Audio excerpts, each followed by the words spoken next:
دوستانو د اوجنابروک د فارمونو یو نمونې ته موږ راغلو. دا چې دی هغه غواګانې چې تازه لنګې شي دلته راوړل کېږي. تاسو دا د بوسو اندازه وګورئ، دا چې کوم اچول شوې ده دلته دا غواګانې چې تازه لنګې شوي هغې باید پاکې وساتل شوي.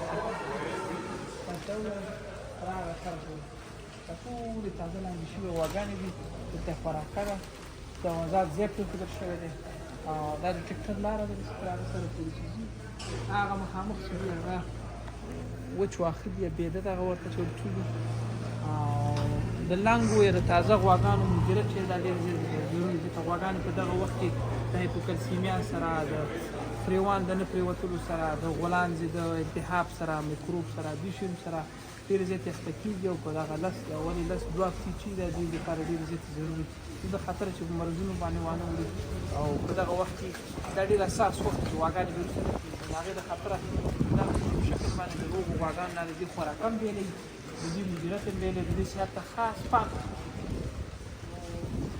او دا تاسو وګورئ، دا په پنجرو کې نه دي نسبت هغه نورو ته. نور چې وي پنجرو کې دا خلاص وي.